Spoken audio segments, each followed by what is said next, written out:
우리 함께 말씀의 숲으로 들어갈까요? 우리 믿음의 권속들 소시적에 어릴 적에 만화방 가보셨잖아요. 물론 나는 목사님 만화방 절대로 안 갑니다. 나는 착한 아이였고 공부만 열심히 했고 교과서만 가지고 열심히 공부했는데 저보고 만화방 갔다 하뇨. 그런 말 하지 마세요 라고 하는 분도 계시겠지만 대체로 친구 따라가잖아요. 야, 만화방 가면 만화방에서 만화를 보는데 보통 1권부터 10권짜리도 있고 때로는 1권부터 5권짜리도 있고, 근데 그 중에 만화 보면은 상하로 된 만화가 있잖아요. 근데 상하로 된 만화를 보면서 때로는 친구하고 야, 누구는 상을 봐고 누구는 하를 봐야 되니까 만약에 여러분이 하부터 만화책을 읽는다고 생각해 보세요. 만화책이 상권과 하로 이렇게 이야기가 스토리가 되어 있는데 하권부터 읽고 그 다음에 상권을 읽으면 만화책 이해가 안 돼요. 그러니까 어떻게 보면 좀 시간을 기다렸다가 상권을 읽고 그 다음에 하권을 읽어야 그 만화의 그 흐름을 제대로 읽고 재미있게 읽을 수가 있죠. 마찬가지입니다. 성경에도 결이 있어요. 성경에도 결이 있는데 그 성경에도 결인데 마태, 마가, 누가, 요한복음이 이 사복음서가 있어요. 이 사복음서와 쌍둥이처럼 있는 복음서이죠. 사도행전이에요. 이 사도행전을 기록한 사람이 이 사복음서 중에 하나를 기록한 사람이 순차적으로 읽는다면 이 복음서를 읽고 그 다음에 이 사도행전을 읽어야 성경의 결대로 성경을 읽어가는 거예요. 그러면 마태복음, 마가복음, 누가복음, 요한복음과 쌍둥이처럼 바로 직결되는 책은 어떤 책일까요? 사도행전과 여러분 제가 평소에 빨간 글씨 읽으라 하니까 여러분 바로 어떤 글씨일까요? 하니까 사도행전을 읽어보면 어떻게 합니까? 자, 사도행전과 직결되는 마태, 마가, 누가, 요한복음 중에 4권 중에 한 권이 있어요. 어떤 책일까요? 그렇죠, 누가복음이에요. 다시 말해서 누가복음을 쓰고 그 다음에 사도행전을 썼어요. 그래서 우리는 누가복음을 읽어보면 알아요. 자, 누가복음 1장 3절을 보면 그 모든 일을 근원부터 자세히 미루어 살핀 나도 데오빌로 각하에게 차례들어서 보내는 것이 좋은 줄 알았노니. 그러니까 데오빌로 각하에게 누가가 쓰는 거예요. 그러면은 사도행전을 보면 사도행전 1장 1절을 보면 이렇게 말해요. 자, 여러분 읽으세요. 시작. 데오빌로여, 내가 먼저 쓴 글에는 무릇 예수께서 행하시며 가르치시기를 시작하신부터 이렇게 얘기했어요. 자, 표로 보여주면 다시 말해서 이 누가복음과 사도행전은 서로 직결된다는 거예요. 표 보여주실래요? 보세요. 그 다음 표 보여주시면은, 자, 그 다음 표가 있죠. 그렇죠. 보세요. 누가복음의 약자예요. 누가복음, 행은 사도행전의 약자예요. 자, 누가복음에서 뭐라고 해요? 데오빌로여, 내가 차례부터, 무슨 차례?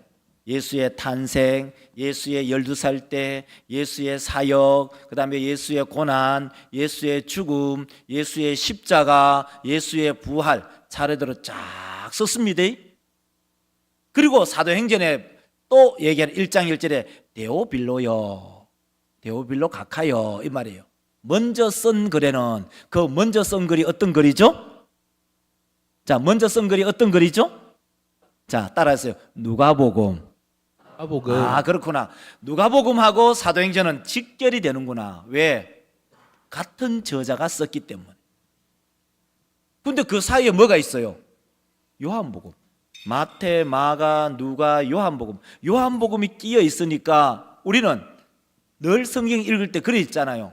마태, 마가, 누가, 요한복음 읽고 난 다음에 사도행전을 읽잖아요.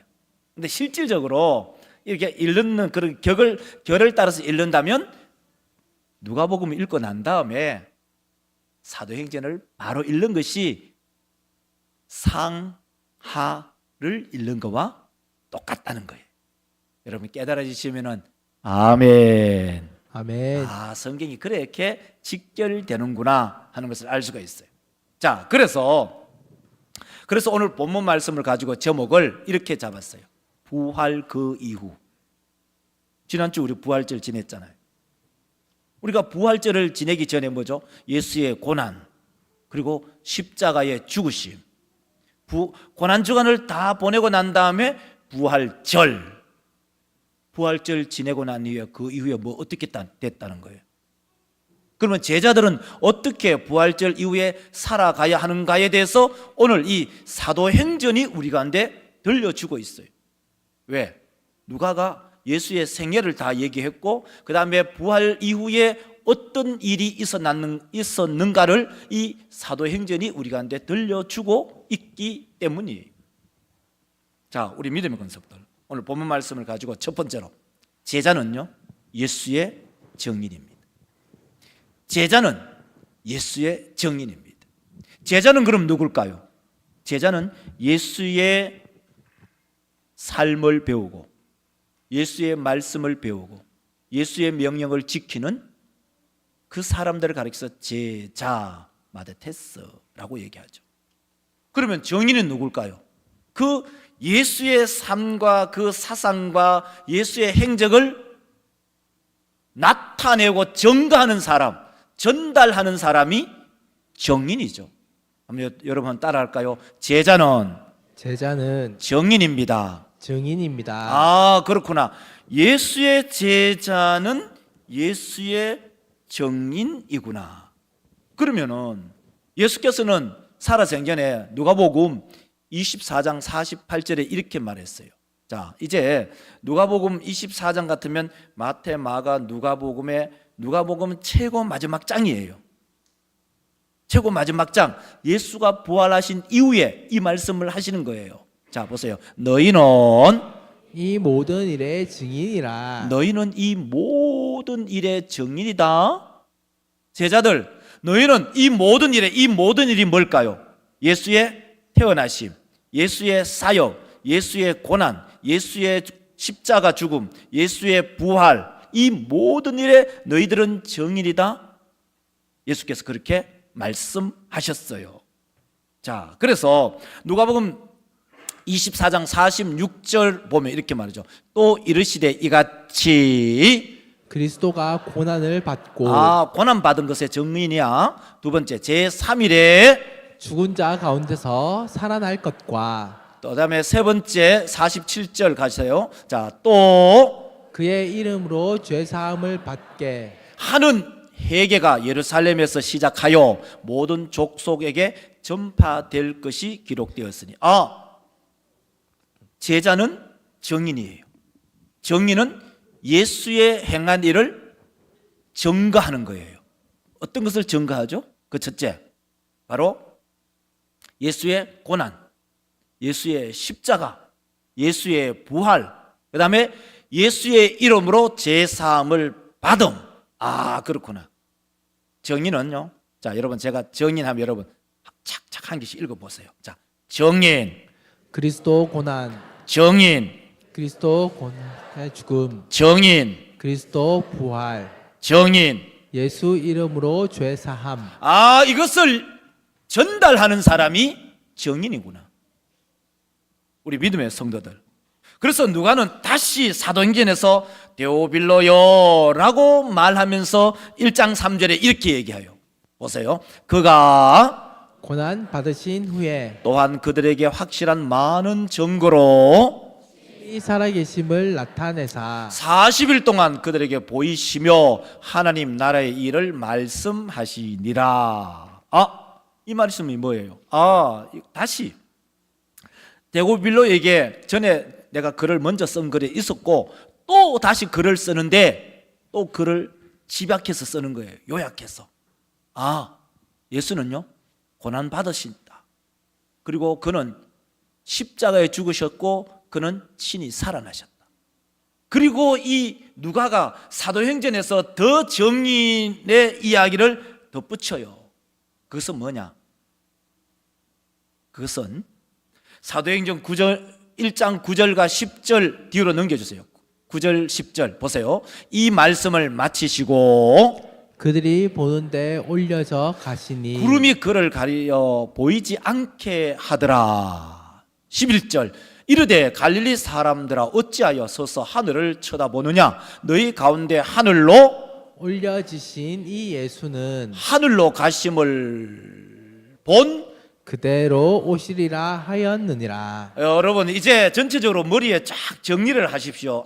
정의는 제자는 정인이다. 어떤 일의 정인이냐? 예수의 고난. 첫째, 예수의 고난, 그죠? 두 번째, 예수의 십자가. 그 다음에 세 번째가 예수의 부활. 그 다음에 예수의 이름으로 제사함 받고, 그 다음에 예수께서 1장 9절, 사도행전 1장 9절 보실래요? 1장 9절 다시 한번 보세요. 1장 9절, 그렇죠? 그들이 보내서 올려져 가시니 뭐죠? 성천. 그 다음에 11절 빨간 글씨 읽겠습니다. 자, 빨간 글씨 읽겠습니다. 시작. 올려지신 이 예수는 그대로 오시리라 하였느니라. 뭐죠? 재림. 그렇구나. 예수의 제자는 정인인데 뭘 정언하느냐? 예수의 고난, 예수의 십자가, 예수의 부활, 예수의 성천, 그 다음에 뭐죠 마지막에? 그렇죠, 예수의 재림. 이걸 말하는 사람이 예수의 제자이고 예수의 정인이다. 누가 얘기합니까? 누가 얘기하던가요? 누가 얘기한다고요? 누가 얘기한다고요? 누가 얘기한다고요? 누가가 이 얘기를 한다는 거예요. 자, 다르게 하면 이 누가의 이야기를 누가 다시 입으로 얘기하죠? 성도들이. 그 얘기를 하는 사람이 성도예요. 그 얘기를 하는 사람이 제자입니다. 그 얘기를 하는 사람이 정인입니다. 그러므로 우리 믿음의 권속들, 제자는 정인이에요. 정인은 예수의 고난, 예수의 십자가, 예수의 부활, 예수의 제사함, 그 다음에 성천, 재림, 이 진리를 말하는 사람이 예수의 제자이고 예수의 제자는 예수의 정인이다. 깨달아지시면 아멘. 아멘. 그렇구나. 그러면 우리는 누구냐? 이제 결국은 이제 우리가 이제 적용을 해야 되잖아요. 그러면 나는 누구냐? 그 말을 하고 싶은 거예요. 나는 예수의 제자냐? 그래, 제자다. 제자면 뭘 한다고요? 정인이다. 뭘 정언한다는 거예요? 예수의 고난, 예수의 십자가, 예수의 부활, 예수의 이름으로 제사함, 예수의 성천, 예수의 재림을 말하는 사람이 예수의 제자이고 예수의 정인이다. 그러므로 우리 성도들은 예수님의 제자이고 예수의 정인입니다. 할렐루야. 아멘. 그렇고. 그럼 거꾸로 말할까요? 뒤집어 놓고 얘기하면, 만약에 예수의 고난도, 예수의 십자가도, 예수의 부활도, 예수의 이름으로 제사함을 받는 것도, 예수의 성천도, 예수의 부활 아니죠, 재림도 말하지 않으면 예수의 제자가 아니고 정인도 아니구나 하는 것을 스스로가 증명하는. 저는 성경을 읽고, 목회자로서 성경을 읽고 성경을 연구하면서 그 생각이 들어요. 성경은요, 이게 문학적인 요소가 있잖아요. 문학 작품은 아니지만 문학적인 요소가 있어요. 문법이 있잖아요. 문법이 있으면서 성경은, 이런 말을 했으면 여러분 오해하지 마시고, 성경은 과학보다도 정확하구나. 성경이 치밀해요. 성경이 마구마구 쓰여진 게 아니라 성경은 굉장히 짜임새가 치밀하게 짜여져 있다는 거예요. 자, 우리 믿음의 권속들, 이제 여러분 자신에게 한번 적용해야 돼요. 나는 예수의 고난을 믿는가? 예수의 십자가의 죽음을 믿는가? 예수의 부활을 믿는가? 예수의 이름으로 제 사함을 믿는가? 예수의 성천을 믿는가? 예수의 다시 오시는 그 재림을 내가 믿는가? 믿으면 예수의 제자, 안 믿으면 예수의 안제자.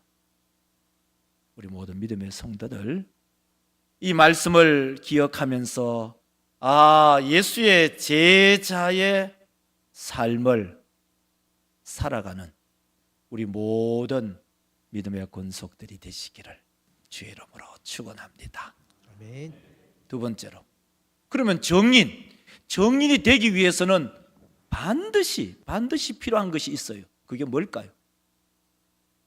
정인이 되기 위해서는 반드시 필요한 게 있어요. 그게 뭐냐면은 성령 충만이. 오늘 본문 말씀 사도행전 1장 8절을 한번 읽어볼까요? 오직 너에게 임하시며 너희가 권능을 받고 예루살렘과 온 유대와와 사마리아와 땅끝까지 이르러 내 증인이 되리라. 하시니라. 내 정인이 되리라. 내 정인이 되기 위해서는 무엇이 필요하냐? 반드시 필요한 게 뭐죠? 성령이 너희에게 임하면 내 정인이 된다. 이게 문장 구조가 그렇게 되어 있어요. 성령이 너희에게 임하면 내 정인이 되리라. 내 정인이 되기 위해서는 성령 충만함을 받아야 한다. 그 얘기를 하고 있어요. 자, 우리 믿음의 성도들, 내 정인, 자 다시 1장 8절 보시면 내 정인이란 것은 내 정인의 내용이 뭐죠? 예수의 십자가와 그의 부활이에요. 부활 이후에 그죠? 내 정인은 십자가의 죽으심과 그의 부활에 대한 내 정인이에요. 예수의 제자라면 응당히 예수의 십자가와 그 부활의 정인이죠. 그런데 정인이 되기 위해서는요, 많은 어려움이 있어요. 정인이 되면요, 거기에 막 박수가 치어지고 누가 막 명성을 알려주고 그런 게 아니라 제자 정인이 되면은 거기는 뭐가 있냐? 고난이 와요. 박해가 와요. 가시밭길이 오는 거예요. 왜 그럴까요? 그 이유가 뭘까요? 그 이유는 예수는 빛이시기 때문에. 예수님은 처음부터 빛이시고 그 빛이 세상에 안 왔으면 이런 일이 안 생기는데 그 빛이 이 세상에 오셨어요. 예수는 빛이시기 때문에. 그러니까 이 세상은 어둠인데 빛이 어둠 속으로 와버리니까 어둠의 그 실체가 드러나니까 어둠이 빛을 좋아할까요? 싫어할까요? 좋아할까요? 싫어할까요? 싫어해요. 그래서 그 빛을 전달하는 제자와 빛을 전하는 그 정인을 박해하게 돼 있어요. 이게 영적인 구조예요. 자, 그래서 요한복음 8장 12절을 한번 읽어볼까요? 예수께서 또 말씀하여 이르시되 나는 세상의 빛이니 나를 따르는 자는 어둠에 다니지 아니하고 생명의 빛을 얻으리라. 요한복음 12장 46절 나는 빛으로 세상에 왔나니 물은 나를 믿는 자로 어둠에 거하지 않게 하려 함이로다.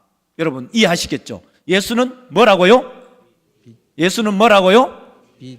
빛입니다. 예수는 빛입니다. 따라하세요. 예수는 빛입니다. 빛입니다. 그 빛이 세상에 오셨습니다. 오셨습니다. 그럼 세상이 좋아할까요? 안 좋아할까요? 안 좋아해요. 싫어해요. 예수가 빛이신데 빛이 세상에 왔네요. 세상에 오니까 이 어둠의 세상이 그 빛을 거부하고 싫어해요. 그래서 결국 예수를 죽인 거예요. 예수는 부활 성천하셨어요. 이제 그 빛을 얘기하면 세상의 사람들이 그 빛을 얘기하는 사람을 좋아할까요? 싫어할까요? 싫어해요. 왜 그럴까요? 자기들이 어둠에 있기 때문에. 그래서 요한복음 3장 19절을 한번 볼까요? 보세요. 그 정죄는 이것이니 곧 왔으되 사람들이 자기 행위가 악함으로 빛보다 어둠을 더 사랑한 것이니라. 아멘. 여러분 아멘. 아멘. 여러분 이 말씀 이해하시죠? 제가 충분히 설명을 드렸다고 저는 봐요. 그러므로 우리 믿음의 권속들, 우리 주님께서 이 말씀하는 거예요. 너희가 제자들 너희들이 말이야 나의 증인이 되어서 나를 세상에 알리면, 빛을 알리면 어둠이 싫어하니까 너희들 박해할 거야. 그러면 너희들이 어떻게 해야 되는지 아느냐? 너희들이 성령을 받아야 돼. 성령을 받아야만이 내 정인의 삶을 끝까지 일평생 행하며 살아갈 수 있어.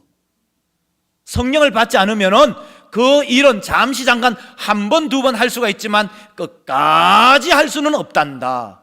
주께서 그렇게 말씀하셨어요. 그래서 오늘 본문 말씀 1장 8절 보세요. 오직 성령이 너희에게 임하시면 너희가 권능을 받고 예루살렘과 온 유대와 사마리아와 땅끝까지 이르러 뭐라고요? 내 증인이 내 되리라. 증인이 되리라. 성령을 받아야 내 증인이 되고, 내 증인이 되기 위해서는 성령을 받아야 된단다 라고 말해요. 그러면 성령의 역할이 뭘까? 성령님이 도대체 뭐냐? 성령님이 누구냐? 여러분 알아야 될 거 아니에요. 우리는 성령을 받으면 뭐 방언을 하고 예언을 하고 통역을 하고 신유의 은사가 나타나고, 그거는 2차적인 3차적인 문제예요. 성령은요, 성령의 주된 사역이 뭐냐? 성령의 주된 사역은 예수의 영으로서 예수를 증거해. 여러분, 신유의 은사 받고 예수 안 높아지고 내 이름이 높아진다? 그런 사람 많았어요, 우리 한국 교회에.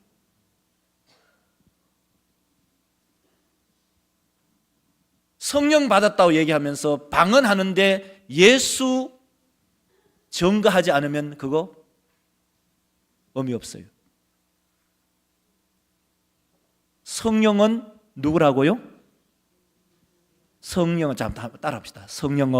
성령은 예수의 영이다. 예수의 영이다. 예수의 영이니 예수의 영이니 예수를 증거한다. 예수를 증거한다. 얼마나 이게 논리적이에요. 성령은 예수의 영인데 예수의 영은 예수를 증거한다. 깨달아지시면 아멘. 아멘. 그렇죠. 그래서 이 예수의 영은 자유로워요. 사도행전 16장을 한번 읽어볼까요? 16장 보세요. 무시아 앞에 이르러 비두니아로 가고자 애쓰되 예수의 영이 허락하지 아니하시는지라. 예수의 영이 성령이에요. 성령의 역할이 뭐예요? 예수를 증거하는 영이에요. 그래서 이 성령을 받은 사람들을 보면요, 물불을 가리지 않고 예수를 증거해요. 예수를 증거한다는 것은 그 내용상 두 가지예요. 딱 얘기하면 예수의 십자가 그리고 예수의 부활. 그걸 압축해서 쫙 말하면 성령이 증거하는 것은 예수의 영인데 그 예수의 영은 두 가지를 얘기해요. 그 첫째가 예수의 십자가 죽음, 예수의 부활, 이걸 얘기해요. 그래서 이 스데반은요, 성령이 충만해서 예수의 죽음과 예수의 부활을 얘기하니까 그 유대인들이 돌을 던져서 집어 던져버려요. 수많은 투석 돌들이 날아와서 스데반이 그 돌에 맞아 죽습니다. 순교. 자, 그래서 사도행전 7장 55절에 보면 스데반이 성령 충만하여 하늘을 우러러 주목하여 하나님의 영광과 및 예수께서 하나님 우편에 서신 것을 봅니다. 왜? 성령 충만하니까. 뿐만 아니라 우리 믿음의 성도들, 우리는 고난주간에 요한복음을 쫙 계속해 왔어요. 요한복음을 지금은 이제 창세기로 새벽에 넘어왔습니다만은 계속 요한복음을 계속했어요. 요한복음 20장을 한번 읽어 보실까요? 보세요. 이 말씀을 하시고 그들을 향하여 숨을 내쉬며 이르시되 성령을 받으라. 야, 성령을 받아라. 그리고 1장 우리 사도행전 다시 읽어봅시다. 사도행전 오직 성령이 너희에게 임하시면 너희가 권능을 받고 예루살렘과 온 유대와 사마리아와 땅 끝까지 이르러 내 증인이 되리라. 하시니라. 사도 바울이 또 이렇게 우리한테 들려주고 있습니다. 보세요. 에베소서 5장 18절을 보면 술 취하지 말라. 이는 방탕한 것이니 오직 성령으로 충만함을 받으라. 아, 그렇구나. 이제 전체적인 큰 그림이 여러분 그려져야 돼요. 부활절 그 이후에 예수 부활했다 이제 끝이다. 그게 아니에요. 부활절 그 이후, 부활 이후에 한 가지예요. 예수 전가하더라. 예수의 십자가와 그의 부활을 전달하더라. 이게 부활 이후에 이제 말씀을 맺겠습니다. 부활 이후 제자들은 무엇을 하나요? 부활 이후 제자들은 예수의 십자가와 그의 부활을 전가합니다. 예수 부활, 예수 십자가를 전가하기 위한 이 정인에게 반드시 있어야 될 한 가지, 그것이 무엇일까요? 성령 충만.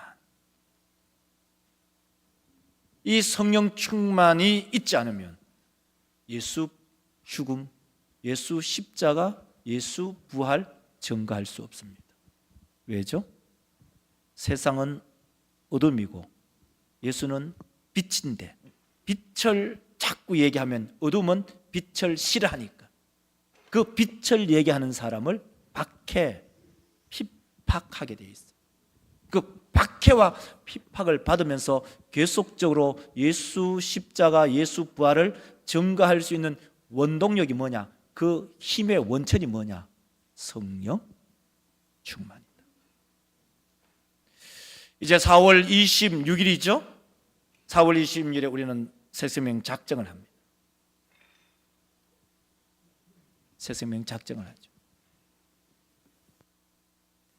벌써 주일날 벌써 작정하신 분도 계시더라고요.